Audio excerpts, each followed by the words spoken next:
ರಾಜ್ಯ ಕಾಂಗ್ರೆಸ್ ನಾಯಕರ ವಿರುದ್ಧ ಕೇಂದ್ರ ಸಚಿವ ಎಚ್.ಡಿ. ಕುಮಾರಸ್ವಾಮಿ ಅವರು ತೀವ್ರವಾಗಿ ದಾಳಿಯನ್ನ ನಡೆಸಿದ್ದಾರೆ. ರಾಜ್ಯವನ್ನ ಹಾಳು ಮಾಡ್ತಾ ಇರುವಂತಹ ಕಾಂಗ್ರೆಸ್ ಅನ್ನ ರಾಜಕೀಯವಾಗಿ ಸೋಲಿಸಿ ಕರ್ನಾಟಕವನ್ನ ಸರಿ ದಾರಿಗೆ ತರಲಿ ಅಂತ ನಾನು ಬಿಜೆಪಿಯೊಂದಿಗೆ ಕೈ ಜೋಡಿಸಿದ್ದೇನೆ ಅಂತ ಪಕ್ಷದ ಕಚೇರಿಯಲ್ಲಿ ಸುದ್ದಿಗೋಷ್ಠಿಯನ್ನ ನಡೆಸಿ ಮಾತನಾಡಿದ್ದಾರೆ. ತಮ್ಮನ್ನ ಬಿಜೆಪಿ ದುರುಪಯೋಗ ಪಡಿಸಿಕೊಳ್ತಾ ಇದೆ ಎಂಬ ಕಾಂಗ್ರೆಸ್ ಆರೋಪವನ್ನ ತಳ್ಳಿ ಹಾಕಿದಂತಹ ಅವರು ನನ್ನನ್ನ ನಿಜವಾಗಿಯೂ ದುರುಪಯೋಗ ಮಾಡಿಕೊಂಡಿದ್ದು ಕಾಂಗ್ರೆಸ್ ಅಂತ ತಿರುಗೇಟನ್ನ ನೀಡಿದ್ದಾರೆ. ಜೆಡಿಎಸ್ ಕಾರ್ಯಕರ್ತರನ್ನ ಕಾಂಗ್ರೆಸ್ ಸೆಳೆಯೋಕೆ ಪ್ರಯತ್ನಿಸ್ತಾ ಇದೆ ಎಂಬ ಆರೋಪವನ್ನ ಕೂಡ ಅವರು ಮಾಡಿದ್ರು. 2018ರ ರಾಜಕೀಯ ಬೆಳವಣಿಗೆಯನ್ನ ನೆನಪಿಸಿಕೊಂಡಂತಹ ಕುಮಾರಸ್ವಾಮಿ ಅವರು ವಿಧಾನಸಭೆ ಚುನಾವಣೆಯ ಬಳಿಕ ಕಾಂಗ್ರೆಸ್ ನಾಯಕರು ತಮ್ಮ ಮನೆಗೆ ಬಂದು ಬೆಂಬಲವನ್ನ ಕೋರಿದ್ರು ಅಂತ ಹೇಳಿದ್ರು.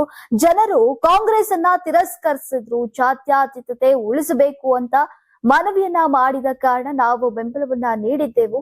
ಆದರೆ ಬಳಿಕ ನಮ್ಮನ್ನ ನಡೆಸಿಕೊಂಡಂತಹ ರೀತಿ ನೋವು ತಂದಿತು ಅಂತ ಅಸಮಾಧಾನವನ್ನ ವ್ಯಕ್ತಪಡಿಸಿದ್ರು. ಇನ್ನು ಪ್ರಧಾನಿ ನರೇಂದ್ರ ಮೋದಿ ಅವರೊಂದಿಗಿನ ಮಾತುಕತೆಯನ್ನ ಕೂಡ ಕುಮಾರಸ್ವಾಮಿ ಅವರು ಬಹಿರಂಗ ಪಡಿಸಿದ್ರು.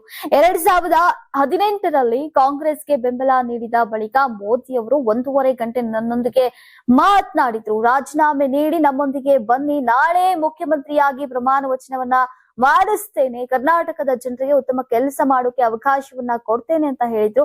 ಆದರೆ ನಾನು ಆ ಆಹ್ವಾನವನ್ನ ಸ್ವೀಕರಿಸಿರ್ಲಿಲ್ಲ ಅಂತ ತಿಳಿಸಿದ್ದಾರೆ. ಇನ್ನು ಇದೇ ವೇಳೆ ಕಾಂಗ್ರೆಸ್ ಸರ್ಕಾರದ ಅಭಿವೃದ್ಧಿ ಕಾರ್ಯಗಳ ಮೇಲೂ ಕೂಡ ಪ್ರಶ್ನೆ ಎತ್ತಿದಂತಹ ಕುಮಾರಸ್ವಾಮಿ ಅವರು ಇಂದು ಕಾಂಗ್ರೆಸ್ ಉದ್ಘಾಟಿಸ್ತಾ ಇರುವಂತಹ ಅನೇಕ ಕಾಮಗಾರಿಗಳಿಗೆ ಅಡಿಪಾಯ ಹಾಕಿದ್ದು ನಮ್ಮ ಸರ್ಕಾರವೇ. ಅಗತ್ಯ ಅನುದಾನವನ್ನ ನಾನು ನೀಡಿದ್ದೆ.